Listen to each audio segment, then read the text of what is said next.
Well, it is a fact of life for many of us. The older you get, the more time you spend alone, and stuck at home is no place for our veterans. But once a month at a church in Madison, there's a spot where our true American heroes are welcomed with open arms. And it all started with Elaine Oaks and her vision. It is an honor to nominate Elaine for Hoover's Heroes, to recognize her for her outstanding dedication to our nation's veterans. Carlos Romero reads part of the letter he wrote to nominate Elaine Oaks for Hoover's Heroes. Elaine brings care and compassion to everything she does.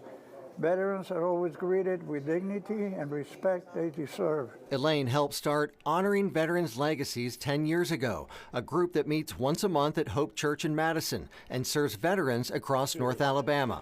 How are you? Good, thank you. Thank you for bringing him.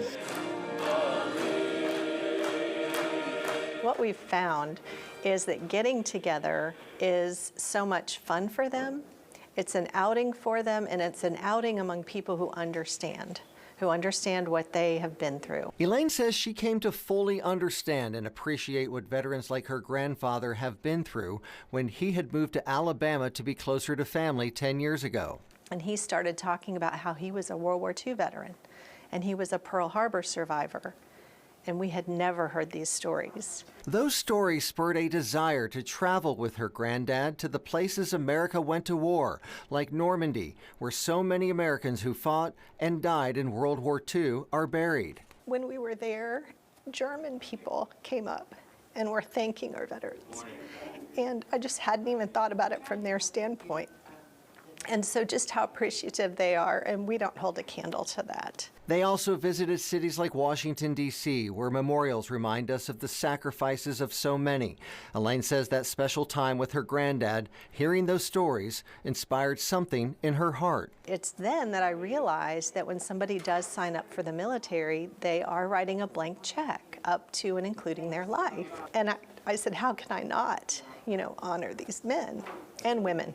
And so Honoring Veterans Legacies was born with a two-part mission to honor senior veterans in North Alabama and beyond, and also to guard and preserve their legacies for future generations. Plan out things and we delegate responsibilities. Elaine says they do that by partnering with the schools. We wanted to make a difference and make sure that it permeates our schools and is not just taught for 2 or 3 days in history class. At monthly gatherings, veterans can receive help with everything that comes with aging, from avoiding scams to helping navigate and manage their health care through the VA system.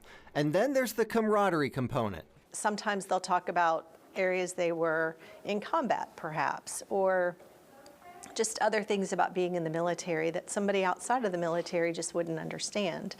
I went there in 1948 before it started. Oh my gosh. And they sent me back. Thank you for your service. Thank you. Well, thank you. To thank them this year for Veterans Day. And what do you have in your hand here? Oh, we're giving away these as a surprise, and it says, I am a part of our American flag that has flown over the USA. I can no longer fly. The sun and wind caused me to become tattered and worn.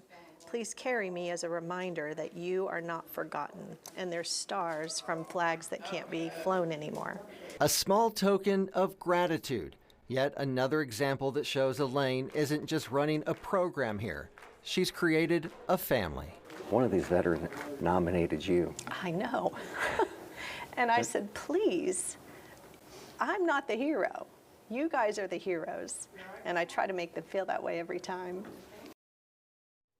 And she certainly does. And as a way to mark Veterans Day this year, News 19 is preparing to tell their stories. Veterans Voices airs tomorrow night at 6 p.m. right here on News 19. Hear the issues veterans face and see how organizations just like Honoring Veteran Legacies are giving back to our veterans right here in North Alabama. Today's cold temperature